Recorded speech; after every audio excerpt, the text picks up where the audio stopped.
Сәлем достар. Егер сіз YouTube'ты көп көретін болсаңыз, соңғы уақытта қазақша подкасттар мен шоулар көбейіп келе жатқанын байқаған боларсыз. Дөп сөз, замандас және тағы да басқа түрлі подкасттар және шоулар. Мен осының қайдан шығып жатқанын, қайда баратынын өзімше шолып өтуді жөн көрдім. Бұл жерде қазақ ютуберлері ол міндетті түрде қазақ тілінде немесе қазақ идентикасын ұстанатын YouTube каналдар болу керек. Қазір қазақ тілді YouTube'ты ашсаңыз, бәрі студиялық жобалар. Командасы, продюсері, жарығы, микрофоны дайын. Оған стендаптар, подкасттар, түрлі шоу бағдарламалар кіреді. Мен және бұл тізімде YouTube'дағы түрлі кино, сериалдарды қоспадым. Ал классикалық жай бір камерамен сөйлейтін, монтажы қарапайым орыс және ағылшын тілді YouTube'дағы классикалық жеке авторлар өте аз.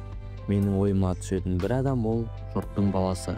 YouTube'дағы 10 видеоны ашсаң, жетеуі юмор туралы. Ол стендап болуы мүмкін, немесе комедия, сериалдар болуы мүмкін. Бірақ комедиялар туралы біз бөлек сөйлесеміз. Ал неге жеке авторлар аз? Жауабы аудитория. Қазақ тілді көрермен енді ғана қалыптасып жатыр. Ол көрерменді тәрбиелеп жатқан дәл осы подкасттар мен шоулар. Ол солардың ең үлкен көмектері. Тағы бір себеп, YouTube контентін жасау қиынырақ. Instagram мен TikTok'та 1-2 минуттық жеңіл видео түсіріп жүктей салуға болады.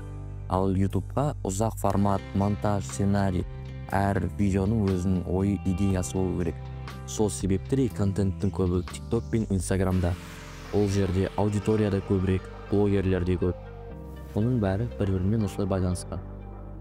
Мен көп жылдық тәжірибесі бар кәсіби YouTube көрермені ретінде мына арналарды ұсынғым келеді. Жұрттың баласы. Саясатты, Қазақстанда болып жатқан заттарды қарапайым тілмен түсіндіреді. Дөп сөз, әр түрлі тақырыптағы терең подкасттар ол жерде. The Last of Us ойынынан Қазақстанның тарихына дейінгі тақырыптар қозғалуы мүмкін. Айтөре Жолдасқалиның Сиберхана подкасты ол жерде Қазақстандағы жас режиссер сценаристердің кино жасалу жолындағы әңгімелері. Кітапхан. Қазақша кітаптарды түсінікті және қызықты етіп баяндайды. Тағы атап өтуге лайық арналар ол шай әңгіме, Жайдарманның КВНнің әзіл өтетін адамдарға, кезең қазақстандық инди-рок музыкалық топ, Али заранее извиняюсь, кинообзорлар, әртүрлі скетчтер, бірақ каналда видео шықпағанына біраз уақыт болды. Және тура сондай Дәуіт Қабылбеков, қазақ музыкасы туралы 2-ақ видеосы бар, видео шықпағанына көп болды. Қазақстандық YouTube енді ғана дамып келеді. Бұған дәл қазір қосылу жақсы мүмкіндік. Егер айтқыңыз келген ойыңыз, бөліскіңіз келген сөзіңіз болса, бұл ең жақсы уақыт. Егер видеоны ұнатсаңыз лайк басып жазылып кетіңіз. Бұл мен үшін өте маңызды.